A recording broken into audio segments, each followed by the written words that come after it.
আল্লাহর হাবিবের সঙ্গে জিনদের 6 বার সাক্ষাৎ হয়েছিল। এর মধ্যে মক্কায় হয়েছিল 2 বার, মদিনায় হয়েছিল 3 বার, মক্কা এবং মদিনার বাইরে হয়েছিল 1 বার। আপনি বলবেন যে কি নবীজিকে দাওয়াত দিয়েছিলেন এই জন্য আল্লাহর নবী গিয়েছিলেন? না, জিনের অস্তিত্ব অনেক মানুষ এখন বিশ্বাস করে না, বুঝছেন? শুনেন, ভূত পেতনি এই সমস্ত জিনিস বিশ্বাস আপনি না করলে আপনার ঈমান যাবে না, কিন্তু জিনের অস্তিত্বকে যদি আপনি অস্বীকার করেন আপনি কাফের হয়ে যাবেন। আপনি বলবেন হুজুর এটা আবার কেমন কথা? আমরা তো অনেকে বিশ্বাস করি না, জিন বলতে কোনো কিছু আছে, অনেকেই কিন্তু বিশ্বাস করে না। আপনি যদি বিশ্বাস না করেন, কোরআনের অনেক আয়াতকে আপনাকে অস্বীকার করতে হবে। সূরা যারিয়াত আল্লাহ তাআলা কি বলছেন? ওমা খলাকুল জিন্না ওয়াল ইনসা ইল্লা লিয়াবুদুন, মানুষ আর জিনকে আমি আল্লাহ তাআলা ইবাদতের জন্য তৈরি করেছি, সৃষ্টি করেছি। তাহলে এই আয়াতে আল্লাহ যে জিনের কথা বললো আপনি অস্বীকার করলে আয়াতের সাথে আপনি সাংঘর্ষিক কাজ করলেন। 2 নম্বর আসেন, আল্লাহ সুবহানাহু ওয়া তাআলা একটি সূরা নাজিল করেছেন যে সূরাটির নাম হচ্ছে সূরা জিন। এখানে আল্লাহ তাআলা কি বলছেন? কুল উহিয়া ইলাইয়া আন্নাহু ইসতামা'a নাফারুম মিনাল জিন্নি ফাকালু ইন্না সামি'না কুরআনান আজাবা। ইনসান নামে কোনো সূরা আল্লাহ তাআলা নাজিল করেন নাই, কিন্তু জিন নামে আল্লাহ তাআলা একটা স্বতন্ত্র সূরা নাজিল করেছে। চিন্তা করা যায়? তাহলে আপনি যদি জিনের অস্তিত্বকে অস্বীকার করেন তাহলে আপনি ঈমান থেকে খারিজ হয়ে যাবেন, কাফের হয়ে যাবেন ডিরেক্ট। আল্লাহর হাবিব সাল্লাল্লাহু আলাইহি ওয়াসাল্লামের সাথে কীভাবে সাক্ষাৎ হয়েছিল? আব্দুল্লাহ ইবনে আব্বাস রাদিয়াল্লাহু তাআলা আনহু থেকে বর্ণিত, এক রাতে আল্লাহর হাবিব সাল্লাল্লাহু আলাইহি ওয়াসাল্লামকে না পেয়ে সাহাবা ইকরাম একেবারে উদ্বিগ্ন হয়ে পড়লেন যে নবীজি গেল কোথায়, আসলে নবীজি কোথাও নেই, আসলে নবীজি গেলেন কোথায়? তিনি ফিরে এসে বললেন, আমার কাছে একদল জিন এসেছিল, আমি তাদের সঙ্গে যাই এবং তাদের সম্মুখে কোরআন তেলাওয়াত করি। আল্লাহর হাবিব সাল্লাল্লাহু আলাইহি ওয়াসাল্লাম বলছেন, অথবা নবী সাল্লাল্লাহু আলাইহি ওয়াসাল্লাম আমাদের নিয়ে যান, আমাদেরকে তাদের চিহ্ন এবং তাদের আগুনের চিহ্ন দেখেন। সহিহ মুসলিমের হাদিস নাম্বার 450। সাহাবীদেরকে নবীজি গিয়ে জিনের চিহ্ন দেখিয়েছেন এবং সেই সময় জিনরা তাদের প্রধান খাবারের কথা বলেছে যে আমাদের প্রধান খাবার হচ্ছে হাড্ডি, এই জন্য হাড্ডি যেখানে সেখানে ফেলে রাখতে নিষেধ করা হয়েছে। এরপর আসেন, জিনদেরকে সাহাবী বলা যাবে কিনা? আল্লাহর হাবিব সাল্লাল্লাহু আলাইহি ওয়াসাল্লামের সাথে যেহেতু জিনদের সাক্ষাৎ হয়েছে এবং কোরআন হাদিস দ্বারা সেটা প্রমাণিত, তাই যেসব জিন ইমানের সঙ্গে নবীজির সাক্ষাৎ পেয়েছেন তারা জিন সাহাবী হিসাবে আখ্যায়িত হবেন, এটা স্বাভাবিক। এখানে আপনার অস্বীকারের কোনো সুযোগ নেই এবং ফাতহুল বারীর মধ্যে এভাবেই লেখা আছে, আল্লাহর হাবিব সাল্লাল্লাহু আলাইহি ওয়াসাল্লামের সাহাবী হিসেবে তারা অন্তর্ভুক্ত হবে। জিন সাহাবীদের সঙ্গে মানুষের একাধিক সাক্ষাতের প্রমাণও রয়েছে। ওমর ইবনুল আব্দুল আজিজ রাহিমাহুল্লাহ তিনি রাস্তা দিয়ে হেঁটে যাচ্ছেন, খেয়াল করেন, রাস্তা দিয়ে যখন হেঁটে যাচ্ছেন ফুলাত এলাকায় হাঁটছিলেন, এলাকাটার নাম ছিল কি? ফুলাত। ওখানে দেখতে পেলেন একটা মরা সাপ পড়ে আছে, মরা সাপ। আপনারা রাস্তাঘাটে দেখেন গ্রাম অঞ্চলে, তো মরা সাপ যখন পড়া দেখলেন তিনি তার পাগড়ির কিছু অংশ ছিঁড়ে এই মরা সাপটাকে পেঁচায়া দাফন করে সেখানে আপনার মাটিতে পুঁতে ফেললেন, মানে দাফন করে ফেললেন, গেড়ে ফেললেন।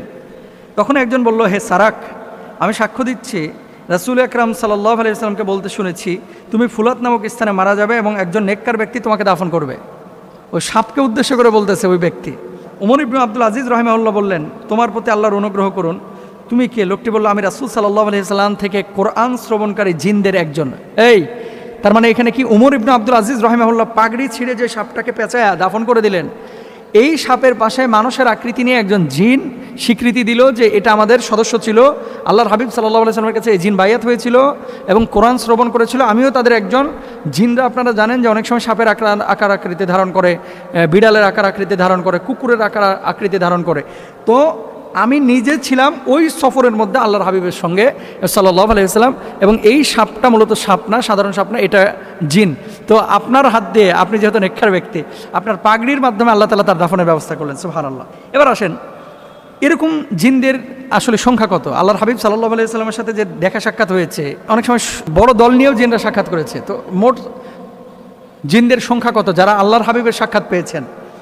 আচ্ছা, ওমর ইবনুল খাত্তাব রাদিয়াল্লাহু তাআলা আনহুর সাথে সম্পৃক্ত করা হয় এমন একটি বর্ণনায় বলা হয়েছে, নবীজি সাল্লাল্লাহু আলাইহি ওয়াসাল্লামের কাছে কোরআন শ্রবণকারী এবং তার পেছনে নামাজ আদায়কারী জিনদের মোট সংখ্যা হচ্ছে ৭৩,০০০। একজন দুইজন জিন কিন্তু না, ৭৩,০০০ জিন আল্লাহ নবীর সরাসরি সাক্ষাৎ পেয়েছেন, সুবহানাল্লাহ। আল ইসাবার মধ্যে এভাবেই লেখা আছে। কয়েকজন জিনের নাম বলে দিই যারা আল্লাহর হাবিবের সাক্ষাৎ পেয়েছিলেন।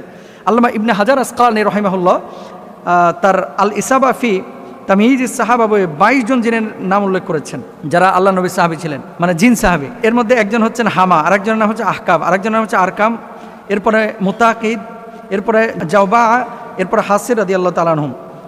এছাড়াও আরও কিছু জিন আছে যাদের ব্যাপারে নাম এমনভাবে উল্লেখ করা হয় যে ওয়ারদান, খিরকা, ফারিয়া, সামহাদ, জাওবা, জুলাব, সারিস, উরফা, লাখাম রাদিয়াল্লাহু তাআলা আনহুম, ওনাদের কথা বলা হয়েছে। তো আসলেই জিনের অস্তিত্ব অস্বীকারের সুযোগ নেই, আল্লাহ নবীর সাক্ষাৎ তারা পেয়েছে, এটা প্রমাণিত। আল্লাহ বুঝদান করুক।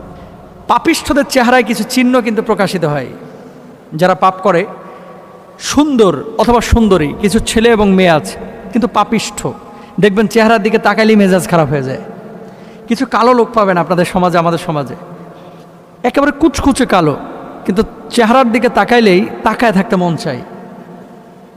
আমার যেমন ভালো লাগে, এই যে বাইতুল মোকাররমের নতুন খতিব নিযুক্ত হয়েছে মুফতি আব্দুল মালিক সাহেব, মার্কাজুদ দাওয়ার, এবং মাহফিলে যাওয়ার পরে দেখি যে দ্বিতীয় বক্তা, বিশেষ বক্তা অনেক স্থানীয় আলেম ওলামা আছেন, মসজিদ কমিটির সভাপতি অথবা মাহফিলে যারা সভাপতি হন, অনেক মুরব্বীদেরকে দেখি চেহারার দিকে তাকাইলেই খালি তাকায় থাকতে মন চায়। ভাই, গ্রামের মানুষ কেন?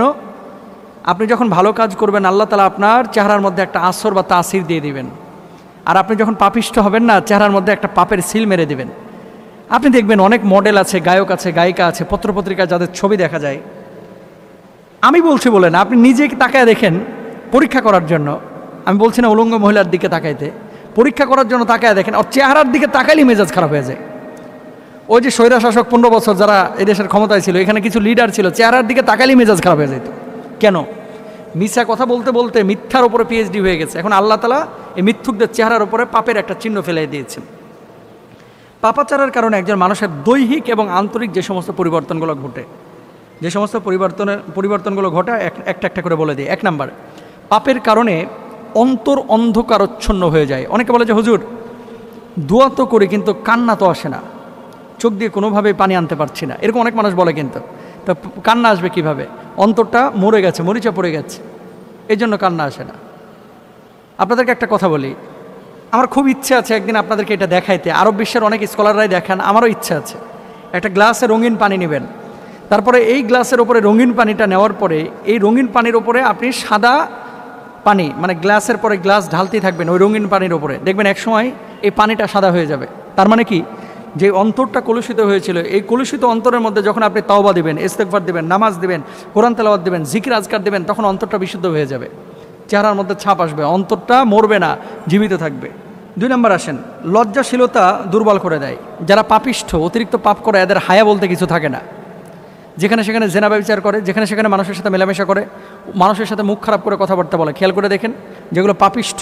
আর যারা বিনয়ী, যারা সৎ মানুষ, যে কোনো জায়গায় যে কোনো কথা যে কোনো সময় যে কোনোভাবে বলে না।